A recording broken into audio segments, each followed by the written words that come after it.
하나님이 진짜 원하시는 신앙인이 되려고 애를 쓰셔야 돼요.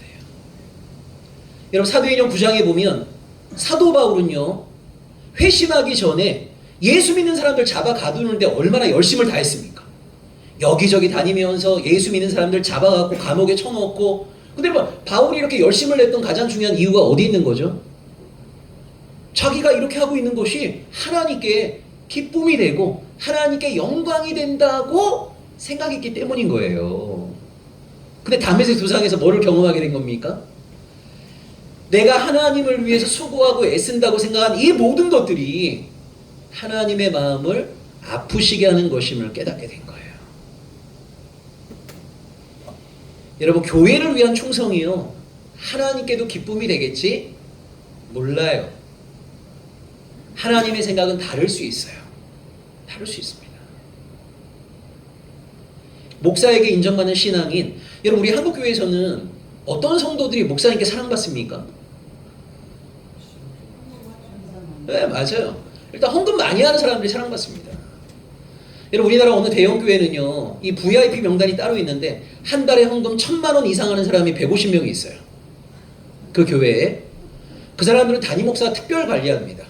그러니까 이런 사람들은 담임 목사가 특별히 관리하죠. 가끔 그 집에 가서 축복기도도 해주고 그 집 뭐 사업장도 가서 축복기도 해주고, 교구 목사가 관리 안 합니다. 담임 목사가 직접 합니다.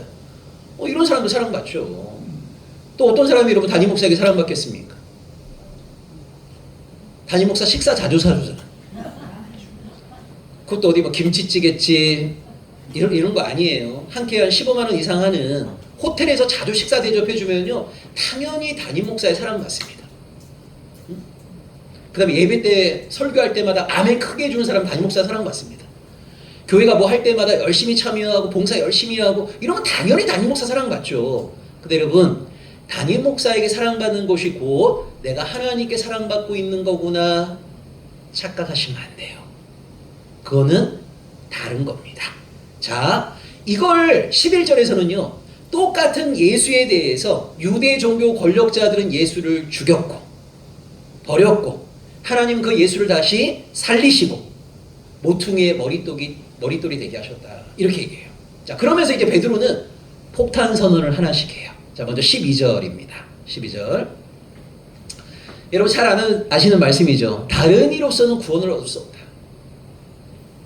오직 예수의 이름, 예수를 믿음을 통해서만 구원 얻을 수 있다라고 베드로는 말했어요. 이거 여러분 우리가 너무 잘 아는 말씀이기 때문에 이게 뭐 폭탄 선언이지? 너무 당연한 거 아니야? 라고 생각하기 쉬운데, 여러분 그 당시 대부분의 유대인들은요 하나님과 유대교를 동일시했습니다. 하나님과 대제사장을 동일시했습니다. 그러니까 대제사장이 하는 말, 이걸 뭐라고 받아들인 거예요? 하나님의 말씀으로 받아들인 거고, 유대교가 가르치는 거 그게 하나님의 뜻이라고 생각했어요. 그러니까 하나님을 기쁘시게 하려면 뭐를 열심히 하면 되는 거예요? 유대교가 우리에게 시키는 거 열심히 하면 당연히 하나님 기뻐하시겠지. 이게 그 당시 모든 이스라엘 백성들의 생각이었습니다. 여러분이 구약을 자세히 보시게 되면요 예언자들이 등장해 갖고요 이스라엘 백성들에게 끊임없이 그들의 죄를 질타하고 하나님의 심판을 경고할 때 여러분 너무 놀라운 게요, 지금 우리가 뭐 이사야, 예레미야, 에스겔 다 진짜 예언자라고 다 인정하지 않습니까? 근데 너무 놀라운 게 여러분 성경에 나오는 진짜 예언자들이 사역할 때요 이스라엘 백성들 중에 그 사람들을 진짜 하나님의 예언자라고 생각했던 사람은 거의 없어요. 이게 너무너무 놀라운 일이에요. 우리가 생각할 때는 이 사람들 진짜 하나님의 예언자들이고 이 사람들은 하나님의 말씀을 선포했는데요 이스라엘 백성들은요 예언자들이 선포했던 말씀 경청하지 않았습니다. 도리어 그들 핍박하고 감옥에 집어 가두고 심지어 죽여버렸어요. 심지어. 그러니까 예언자들이 아무리 경고를 해도 이스라엘 백성들은요 경청 안 했습니다. 그 이유가 뭔지 아세요? 예언자들이 이렇게 얘기했습니다. 하나님을 떠난 성전, 종교 사업을 하고 있는 성전 무너질 거야. 이게 예언자들의 경고입니다. 근데 여러분 이스라엘 백성들은요 콧방귀 끼면서 아니 어떻게 성전이 무너져? 말도 안 되는 소리 이렇게 생각했어요. 예언자들은요 죄악으로 가득한 예루살렘이 무너질 거라고 경고했어요. 근데 이스라엘 백성들은 말도 안 돼. 예루살렘이 어떤 도시인데 예루살렘이 무너져? 예언자들은 하나님께 순종하지 않는 다윗 왕조가 무너질 거라고 경고했어요. 근데 대다수 이스라엘 백성들은요 말도 안 돼. 다윗 왕조가 어떻게 무너져? 라고 생각했어요. 구약의 이스라엘 백성들은 하나님과 성전, 하나님과 예루살렘, 하나님과 다윗 왕조를 동일시했습니다. 이걸 여러분 뭐라고 하는 줄 아세요? 이걸 우상 숭배라고 하는 거예요. 이거 잘 들으셔야 됩니다. 여러분 우상 숭배라고 하는 게 뭔가를 정확하게 아셔야 돼요. 하나님 믿어야 될 사람이 하나님 안 섬기고 바알 섬기고 아세라 섬기고 이것도 여러분 우상 숭배지만 또 하나의 우상 숭배가 뭐냐면 너무 착하고 순진한 사람들이 분별력이 없을 때 하나님 아닌 것을 하나님처럼 붙잡는 걸 우상 숭배라고 하는 거예요. 자 보세요. 기독교 신앙은 여러분 단순합니다. 기독교 신앙은 뭐냐면 하나님만을 내가 믿는 거예요. 하나님만을 절대자로 믿는 게 기독교 신앙입니다. 자, 이 말을 바꿔 얘기하자면 하나님 외에 그 어떤 것도 절대적인 것으로 생각하지 않는 거예요. 여기 절대적이라는 건 뭐예요? 여러분 우리가 하나님을 믿는다는 건 뭡니까? 그분이 가라면 가는 거고 그분이 멈추라고 하면 멈추는 거예요. 그분만을 내 인생의 주인 삼는 거예요. 이게 여러분 기독교 신앙이에요. 그리고 중요한 것이 뭐냐면 하나님 외에 그 어떤 것도 절대적인 것으로 삼지 않는 거예요. 하나님 앞에 모든 것들을 상대화하는 거예요. 이게 기독교 신앙이에요. 그런데 어리석고 분별 없는 사람들은요 자꾸만 하나님 아닌 것을 하나님과 동일한 것으로 착각한단 말이에요. 그 가운데 하나가 뭐였냐면 성전이었어요. 대다수 이스라엘 백성들이 어떤 생각을 갖고 있었냐면 성전은 하나님의 집이야. 하나님은 그 성전에 계셔. 하나님 만나려면 성전 가야 돼. 근데 여러분 하나님이 무너질 수 있어요? 하나님 무너질 수 없어요. 따라서 하나님의 집인 성전도 절대 무너지지 않는다. 이걸 뭐라고 하냐면 성전 신학이라고 말해요. 대다수 이스라엘 백성들은요 성전은 절대 무너지지 않는다고 생각했어요. 왜요? 거기 하나님이 계시니까.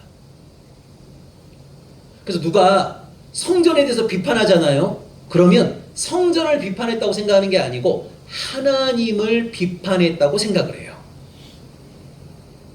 성전과 하나님을 동일시하는 거예요. 근데 여러분 이걸 아셔야 됩니다. 성전을 지어놓으면 성전은 항상 거룩한 곳인가요? 여러분 성전이 거룩한 이유는 어디에 있는 거예요? 거룩하신 하나님이 그곳에 임재하시기 때문에 성전은 거룩한 거예요. 근데 하나님이 인간이 성전만 크게 지어놓으면 항상 거기 임재하십니까? 천만의 말씀이에요. 여러분 에스겔 8장부터 11장을 보시게 되면 타락하고 부패한 성전으로부터 하나님의 영광이 서서히 떠나시는 이야기가 나옵니다. 예레미야 7장에 보면 예레미야가 예루살렘 성전에 예배드리러 가는 사람들한테 뭐라고 얘기합니까? 여기가 여호와의 성전이라고 하는 거짓말 믿지 말라고. 여기는 강도의 소굴이라고. 여러분 사람들이 성전을 지어놓으면요 어쩔 수 없이 하나님은 그 성전에 항상 계셔야 되는 게 아니에요. 하나님의 백성이 있는 성전에만 하나님은 임재하시는 거예요. 하나님에 대한 경외도 전혀 없고 하나님께 순종하고자 하는 마음도 전혀 없는 사람들을 하나님은 떠나신단 말이에요. 타락하고 부패한 성전에 하나님은 함께하지 않으십니다. 근데도 이스라엘 백성은 뭐라고 착각하냐면 성전은 하나님처럼 거룩한 곳이야. 세상의 모든 곳이 무너져도 성전은 절대 무너지지 않아. 그래서 누군가가 성전에 대해서 막 비판하면요 하나님을 비판한 것처럼 흥분하는 거예요. 이걸 성전신학 이렇게 얘기해요. 하나님과 성전을 동일시하는 거죠. 또 어떤 사람은 예루살렘이라는 도시를 하나님과 동일시해요. 또 어떤 사람들은 다윗 왕조를 하나님과 동일시해요. 그래서 예루살렘을 비판하거나 다윗 왕조를 비판하거나 그러면요 하나님을 비판하는 것처럼 사람들이 착각한단 말이에요. 이게 구약 이스라엘 백성들의 문제였습니다. 예수님 당시에 하나님과 동일시됐던 게 뭐냐면 유대교입니다. 유대교. 너 구원받으려면 유대교가 시키는 대로 열심히 해야 돼. 대제사장이 지시하는 대로 열심히 해야 돼. 그래야 너 구원받을 수 있어. 이게 그 당시에 모든 사람들의 생각이었어요. 근데 여러분 지금 베드로가 무슨 얘기를 하는 거냐면 유대교가 우리에게 구원을 제공해 주는 곳이 아니라는 거예요. 구원을 얻을 수 있는 유일한 길은 예수에 대한 믿음밖에 없다는 거예요. 유대교가 너에게 구원 주는 거 아니야. 대제사장이 너에게 구원 주는 거 아니야. 오직 예수에 대한 참된 믿음만이 우리를 구원의 길로 인도해 주는 거야. 당시 하나님과 동일시되었던 유대교를 해체시켜버리는, 유대교가 구원의 통로가 아니라고 하는 것을 선언해버리는 그 이야기가 바로 12절의 말씀입니다. 여러분 여기까지만 듣게 되면요, 그거 맞는 얘기 아니야? 예수가 구원의 길이지, 유대교가 구원을 주는 거 아니지, 이렇게 생각할지 모르는데요, 이걸 여러분 현대적으로 받아들이게 되면 뭐가 되는 거냐면, 여러분 기독교라는 종교가 우리에게 구원 주는 거 아닙니다.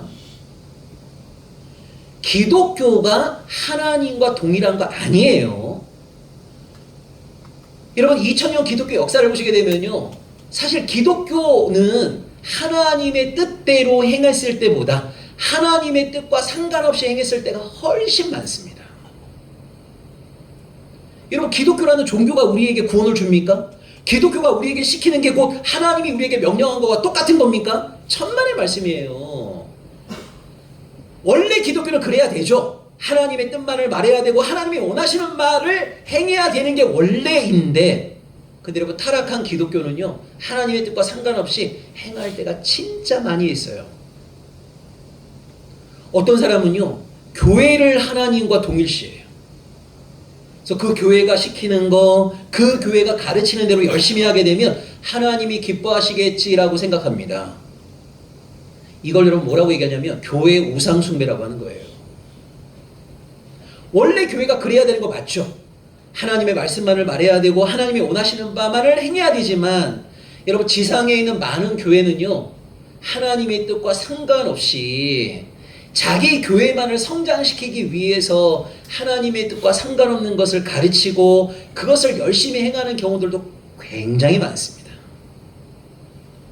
어떤 사람들은요, 목회자 우상 숭배에 빠져 있습니다. 어느 특정한 목회자를요, 하나님처럼 섬깁니다. 그 목사가 하는 모든 말이 다 하나님의 말씀인 것처럼 받아들여요. 목사들 중에도 그런 사람들이 있습니다. 내가 하는 말에 무조건 순종해. 아니 여러분, 목사가 하는 말에 무조건 순종해야 됩니까?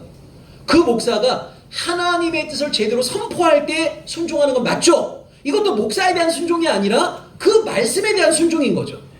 근데 여러분, 아니 어떻게 목사가 하는 말이 곧 전체가 다 하나님의 말씀일 수 있습니까? 목사도 타락할 수 있는 인간인데. 분별을 해야죠. 근데 너무나 많은 사람들이요, 목회자를 하나님과 동일시하는 경우들이 너무 많단 말이에요. 이걸 뭐라고 하냐면 목회자 우상 숭배라고 그래요. 그래서 어느 목회자가요, 뭐 잘못을 했어. 그러니까 사람들이 그 목사님의 잘못한 거에 대해서 비판을 해. 그러면요, 그 목사가 무너지면 마치 하나님이 무너지는 것처럼 생각하면서 그 목사를 보호하려고 애쓰는 어리석은 신앙인들이 얼마나 많은지 몰라요. 목사가 무너지는 게 하나님이 무너진 것과 똑같은 겁니까? 천만의 말씀이에요. 이걸 뭐라고 하는 거냐면 목회자 우상 숭배. 어느 교회가 무너지는 게 하나님의 무너지는 것과 똑같은 겁니까? 천만의 말씀이에요. 근데 마치 교회가 무너지면 하나님이 무너지는 것처럼 이걸 교회 우상 숭배. 여러분 오늘날 대한민국의 기독교인의 수가 점점 줄고 있어요. 기독교라는 종교가 무너지면 하나님이 무너지시는 겁니까? 천만의 말씀이에요. 여러분 도리어 타락하고 부패한 기독교라는 종교는요, 무너지는 게 하나님께 영광이 되는 거죠. 이걸 잘 구별하셔야 된단 말이에요. 절대 하나님과 기독교라는 종교는 같은 게 아닙니다. 절대 하나님과 교회는 동일하지 않아요. 절대 하나님과 어떤 인간 목회자가 동일하지 않습니다. 그런데 착하고 순진한 분별력이 없는 교인들은요, 하나님과 기독교, 하나님과 어떤 교회, 하나님과 어떤 목회자를 자꾸만 동일시한단 말이에요. 그래서 그걸 보호하려고 하고 지키려고 하고, 이게 무너지면 하나님이 무너지는 것처럼 걱정하고. 여러분 그렇지 않아요. 지금 베드로가 그 얘기하고 있는 거예요. 유대교는 하나님과 똑같은 거 아니라는 거예요. 너희는 어리석게도 메시아를 죽인 종교이고 우리가 구원받을 수 있는 길은 유대교가 시키는 대로 하는 것이 아니라 예수를 믿음으로 구원받는 거지. 유대교가 우리에게 구원을 제공해 주는 게 아니다. 이걸 말하고 있는 게 바로 12절의 말씀이에요. 그 연장선상에서 나오는 게 여러분 19절입니다. 19절에 보면요. 대제사장이 하는 말과 하나님의 말이 다르다는 거예요. 이것도 여러분 그 당시 사람들에게 너무 충격적인 말인 겁니다. 왜냐하면 그 당시 사람들은요. 대제사장이 하는 말을 열심히 경청하고 대제사장이 시키는 대로 열심히 하게 되면 하나님이 기뻐하실 거라고 생각했어요. 근데 지금 베드로가 뭐 얘기하고 있는 겁니까? 대제사장이 하는 말과 하나님이 하는 말 가운데 우리는 하나님이 하신 말씀에 순종하겠다는 거예요. 여기 어떤 전제가 깔려 있는 거죠? 대제사장이 하는 말과 하나님의 말씀은 다르다는 거예요. 다르다는 거. 근데 여러분 오늘날에도 여전히 이렇게 생각하는 신앙인들이 얼마나 많습니까? 목사님이 하신 말씀이 곧 하나님의 말씀. 그러니까 잊을만 하면 여러분 TV 프로그램에 그런 거 많이 나오잖아요. 이상한 목사들이 성도들을 가스라이팅 해갖고 계속 일하게 만들고 월급 오면 목사 통장에 다 집어넣게 만들고 한 달 용돈으로 10만 원 주고 그걸로 생활하게 만들고. 근데 이 어리석은 청년들은요. 목사님께 순종하는 게 곧 하나님께 순종하는 것처럼 목사님이 자기에게 하신 말씀이 곧 하나님이 나에게 하신 말씀으로 다 받아들이고 있단 말이에요. 이런 어리석음이 어디 있습니까? 여러분 이거 정말 기억하셔야 돼요. 여러분 제가 아무리 성경의 근거에서 어떤 얘기를 한다 하더라도요. 여러분 제가 내뱉는 모든 말이 다 하나님의 말씀이에요? 그건 아니에요. 제가 하는 말보다 하나님의 말씀은 훨씬 더 위에 있는 거죠. 누구 어떤 목회자건 예외가 없이 여러분 목회자가 하는 모든 말을 무조건 아멘으로 받아들이고 무조건 믿으려 그러시면 안 됩니다. 이때 베레아 교인들처럼 모든 목회자가 하는 말을 경청은 하되 뭐 해야 되는 거예요? 상고해야 되는 거예요. 상고. 어떤 인간 목회자의 말도요. 그 자체가 하나님의 말씀과 똑같지 않습니다. 여러분 20세기 신학자 가운데 바르트라는 신학자가 있어요. 이 바르트라는 신학자가 목회자들에게 욕 많이 먹었어요. 왜 바르트라는 신학자를 목회자들이 참 싫어했냐면요. 바르트가 이런 얘기했습니다. 여러분 바르트라는 신학자가 사역했을 때가 히틀러가 독일을 지배할 때였어요. 이때 바르트가 뭐라고 얘기했냐면 목사님들의 설교와 하나님의 말씀이 다를 수 있다. 근데 여러분 교인들은 다 뭐라고 생각해요? 예배 시간에 목사님들 설교할 때 아 저거는 저 목사님의 생각이야 이렇게 안 받아들이고 교인들은 일반적으로 어떻게 받아들이죠? 목사들의 설교를 하나님의 말씀이라고 받아들이잖아요. 하나님의 말씀. 근데 바르트가 이런 폭탄 선언을 한 거예요. 그렇지 않아. 목사들의 설교와 하나님의 말씀은 동일하지 않아 라고 바르트가 말한 거예요. 이것 때문에 여러분 목사들이 바르트를 싫어해요. 목사들은 어떤 교인들이 좋아요? 내가 하는 모든 말을 다 하나님의 말씀으로 받아들이는 교인들이 좋죠. 근데 왜 여러분 바르트가 이런 얘기한 줄 아세요? 여러분 독일 국민들은 다 하나님을 믿는 크리스천들입니다. 루터교 신자들이잖아요. 루터교 신자들. 근데 여러분 히틀러가 통치할 때요. 독일 교회 목사님들의 90% 이상이 히틀러를 지지하고 찬양했습니다. 심지어 이렇게까지 말하는 목사들도 있었습니다. 히틀러는 우리 게르만 민족을 위해서 하나님이 보내신 메시아다 라고까지 말했던 목회자들도 있었고요. 독일 교회 대부분의 목사들이 히틀러를 다 찬양했어요. 히틀러를 다 지지했습니다. 그러니까 목사들이 맨날 예배 시간마다 히틀러 지지하고 히틀러 찬양하니까 교인들도 당연히 히틀러가 하는 모든 것들이 다 하나님의 뜻이려니 그렇게 받아들였어요. 이때 바르트가 얘기한 겁니다. 목사들의 설교가 곧 하나님의 말씀은 아니다. 이렇게 얘기한 거예요. 여러분 어떻게 생각하세요? 목사님들의 설교는 다 하나님의 말씀입니까? 목사가 주장하는 모든 것들은 다 하나님의 뜻과 일치하는 겁니까? 그렇지 않죠. 그걸 지금 사도들이 얘기하고 있는 거예요. 근데 여러분 이게 얼마나 놀라운 거냐면 그 당시 대부분의 이스라엘 백성들은요 대제사장이 하는 말이 곧 하나님의 말씀이라고 생각하고 있었거든요. 근데 사도는 그렇지 않다는 거예요. 하나님의 말씀과 대제사장이 하는 말은 다를 수 있다.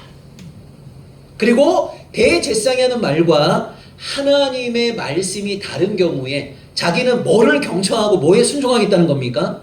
하나님의 말씀에 순종하겠다는 거예요. 여기서 하나님의 말씀에 순종하겠다는 말을 바꿔 얘기하자면 하나님의 말씀과 다른 이야기를 하는 대제사장의 말을 듣지 않겠다는 거잖아요. 틀린 말 하나도 없죠. 아까 얘기했던 것처럼 여러분 하나님과 어떻게 이 땅에 있는 어느 종교가 똑같을 수 있습니까? 하나님과 유대교가 같을 수 있습니까? 이 땅에 있는 기독교가 행하는 모든 것들이 다 하나님의 뜻일 수 있습니까? 목사들이 선포하는 메시지가 곧 하나님의 말씀일 수 있습니까? 그렇지 않아요. 여러분 이 땅에 하나님의 이름을 사용해왔고요 자기 부귀영화를 추구하는 사건들이 얼마나 많은데요. 그러니까 정말 신실한 하나님의 백성들은 뭐를 갖춰야 되는 거냐면 분별력을 갖춰야 되는 거라고요. 분별력. 무조건 목사들이 하는 설교를 다 하나님의 말씀이려니 생각하면서 목사가 하는 말에 조금만 더 감동을 받으면 아멘 아멘 좀 하지 말고, 그래서 여러분 제가 제발 목사들 설교 좀 듣지 말라는 거예요. 목사들 설교 들을 그 시간에 성경을 차라리 10구절이라도 읽으세요. 좀 하나님이 우리에게 주신 말씀을 좀 알아야 되는데 너무나 많은 크리스천들이요 말씀 공부가 안 돼 있어요. 말씀을 너무 안 읽어요. 시간 날 때마다 목사들 설교 들어 설교. 그리고 목사들이 재밌는 설교하고 약간 감동되는 설교만 하면 무조건 아멘 아멘이 나와요. 제발 여러분 신앙의 수준을 좀 높이셔야 됩니다. 목사의 설교가 그 자체의 하나님의 말씀이 아니에요. 성경이 하나님의 말씀인 거죠. 성경이. 여러분 우리 한국교회도 보세요. 아까 제가 주기철 목사님 얘기했잖아요. 총회 지시 안 따른다고 너 목사도 아니야. 여러분 너무 놀라운 게요. 1938년부터 45년도까지 우리나라에 있던 목회자들 가운데 95%가 신사참배했습니다. 95%가 일본이 시키는 대로 다 했습니다. 근데 여러분 너무 놀라운 게 해방되고 나서요 일본과 협력한 거, 신사참배한 거 이런 거에 대해서 제대로 회개한 목사 거의 없어요. 이 목사들이 뭐라고 핑계댄 줄 아세요? 아 나도 신사참배 안 하고 싶었지. 근데 교회를 지키기 위해서 어쩔 수 없이 그렇게 한 거야 라고 다 핑계를 댔어요. 여러분 이 핑계가 맞는 핑계입니까? 언제 하나님이 우상에게 절하면서까지도 교회를 지키라고 그랬습니까? 교회가 그런 곳이에요. 아 세상과 손맞잡더라도 교회는 지켜야 돼. 우상에게 절하더라도 교회는 지켜야 돼. 이게 교회 우상이라니까요. 아니 순교의 칼이 들어오면 목숨을 걸고서라도 순교하는 것이 하나님의 뜻이지 교회를 하나님처럼 지켜야 되는 겁니까? 근데 여러분 목사들이 말했던 교회를 지키기 위한 어쩔 수 없는 선택이다. 여기서 말하는 교회를 지킨다는 말은요 자기 생계를 지킨다는 말이에요. 교회가 운영이 돼야만이 목회자들이 사례를 받을 거 아닙니까? 얼마나 비겁한 얘기예요. 제가 지금도 기억납니다. 여러분 1980년 5월 달에 TV에서요 그때 방송 3사에서 생중계 중계 있습니다. 그게 뭐냐면 우리나라에 내노라는 22명의 목사들이 모여갖고요 전두환 상임위원장을 위해서 조창 기도회를 했는데 그때 방송 3사가 다 그걸 생중계 줬고요 그 당일에 2번 녹화 방송을 틀어줬습니다. 그때 제가 10대 초반이었는데 생중계로 그걸 봤잖아요. 생중계로. 여러분 그때가 언제냐면요 80년 5월에 광주에 수많은 사람들을 학살한 다음에 전두환이 전역하는 거예요. 전역. 그리고 80년 9월 달에 대통령이 되잖아요. 그때 우리나라에 내노라는 목사들을 22명이 모여갖고 전두환을 위해서 예배를 드려주는데 그때 한 목사가 이렇게 기도했습니다. 전두환 장군은 우리 민족을 가나안 땅으로 인도하기 위해서 하나님이 세우신 여호수아다. 제가 10대 초반인데 뭘 알았겠어요? 그 기도해준 목사님이 우리나라 유명한 대형교회 목사고 그렇게 전두환을 찬양하니까 저는 진짜 전두환이 여호수아인 줄 알았어요.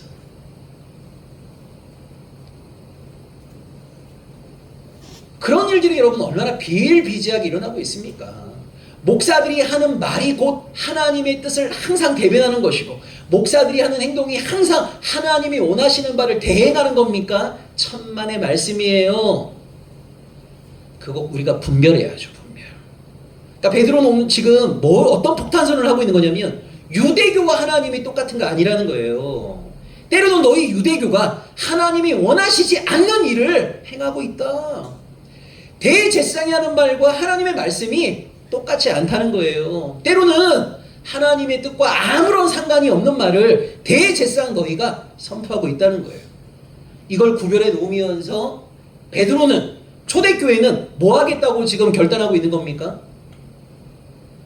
유대교와 하나님, 대제사장의 말과 하나님의 말씀 가운데 뭐만 붙잡겠다고요? 하나님만을 붙잡겠다고 지금 그 결단을 드러내고 있는 거예요.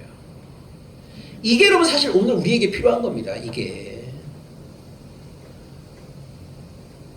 근데 여전히 너무나 많은 순진한 이 크리스천들이요 가스라이팅을 당해갖고 어떤 목사 말 열심히 듣는 게 하나님 말씀 열심히 듣는 것처럼 그 목사가 내뱉는 모든 말이 다 하나님의 말씀인 것처럼 여러분 절대 그렇지 않습니다. 목사는요 언제든지 넘어질 수 있는 연약한 존재인 거예요. 그가 하나님의 말씀을 힘있게 선포할 때만 그런 목회자인 거예요. 근데 너무나 많은 목회자들이 세움받은 그대로 신실하게 목회를 하는 게 아니라 때로는 자기의 이익을 챙기기 위해서 하나님의 뜻과 아무런 상관이 없는 일을 하나님의 이름으로 행할 때가 많이 있다는 것을 여러분 기억하셔야 되고 그래서 여러분 신앙인이 그런 것에 속지 않으려면 뭘 갖춰야 되겠습니까? 분별력을 갖춰야죠. 진짜 하나님이 원하시는 바가 무엇인가에 대한 분별력을 갖춰야 되는 거예요. 베드로는 지금 그 폭탄선을 하고 있는 겁니다. 나는 이제 유대교 너희가 시키는 대로 하지 않겠다는 겁니다. 대제사장 너희가 행하는 말을 무조건 순종하지 않겠다는 거예요. 하나님의 뜻에 근거하여 오를 때는 내가 받아들이겠지만 하나님의 뜻과 다른 경우에는 하나님께 순종하기 위해서 너희가 하는 말, 너희가 하는 지시를 나는 따르지 않겠다. 사실 이 정도의 신앙의 결기가 우리에게도 필요한 겁니다. 자, 마지막으로 여러분 20절을 한번 보시면 대제사장은요 말하지 말라고 그랬는데 베드로는 이렇게 얘기합니다. 우리가 보고 들은 것을 말하지 아니할 수 없다. 본 그대로, 들은 그대로, 있는 그대로 증언하겠다는 거예요. 예수 부활 목격했죠? 오순절 성령 강림 목격했죠? 하나님께서 교회를 어떻게 이끄시는지 베드로는 목격하고 있어요. 보고 들은 그대로를 정직하게 말하겠다는 겁니다. 우리 부천예배당이 교회 개혁을 소망하면서 여러분 한 걸음 한 걸음을 내딛고 있어요. 결국 교회 개혁이라고 하는 것은 우리 개개인의 신앙 개혁인 겁니다. 여러분 우리 각자의 신앙이 개혁되지 않고요 교회가 개혁될 수는 없는 거예요. 우리 안에 묻어있는 잘못된 것들, 잘못된 습관들, 잘못된 생각들 이거 과감하게 내어던지지 않으면 우리 개인의 신앙개혁 불가능하고요. 개개인의 신앙개혁이 일어나지 않으면 교회의 개혁은 불가능합니다. 지금 그 걸음 가운데 우리가 있는 거예요. 지금 한 8개월째 우리가 이제 교회 개혁이라는 캐치프레이즈를 내걸고 8개월을 지금 걸어오고 있는데 나름 어떤 분들은 많은 변화가 있었다라고 느끼는 분도 있고 아직까지 변화가 더디다라고 느끼는 분도 있을 수 있습니다. 중요한 것은 뭐냐면 우리가 경험하고 있는 것을 잘 기억하시고요. 우리가 보고 들은 우리가 경험한 그대로를 또 누군가가 갈급하게 듣기를 원할 수 있거든요. 그래서 우리 안에 일어난 일들 정말 하나님이 기뻐하시는 아름다운 일들이 더욱더 차고 넘치게 일어날 수 있기를 소망하고 또 우리 안에 일어났던 그 아름다운 이야기들을 잘 정리하여서 또 교회개혁과 신앙개혁을 꿈꾸는 많은 사람들에게 아름답게 증언할 수 있는 그런 부천예배당이 될 수 있기를 주의 이름으로 축원합니다. 네, 우리 모두 일어나셔서 여러분 동그랗게 손을 잡고 야곱의 축복 찬양 함께 하도록 하겠습니다.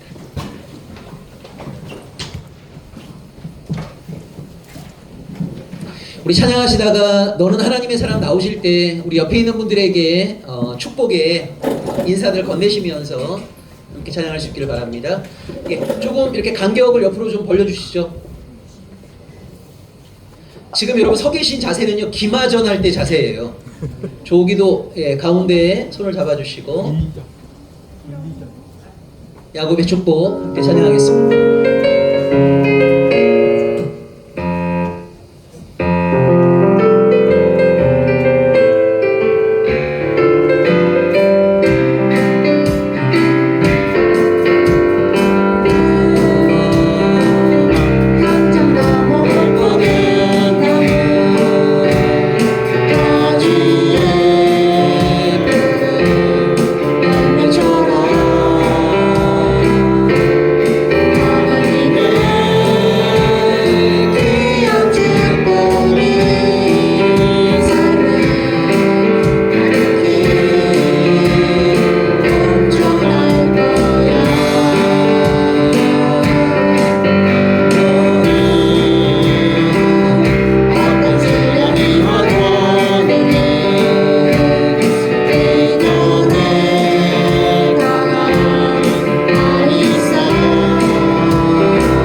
오직 하나님의 말씀에만 경청하며 하나님께만 존재를 다해 순종하기를 다짐하는 이 예배에 참여한 모든 지체들의 삶 위에 우리 주 예수 그리스도의 은혜와 하나님의 사랑하심과 성령님의 감화감동 충만 역사하심이 늘 함께 하시기를 간절히 축원하옵나이다. 아멘.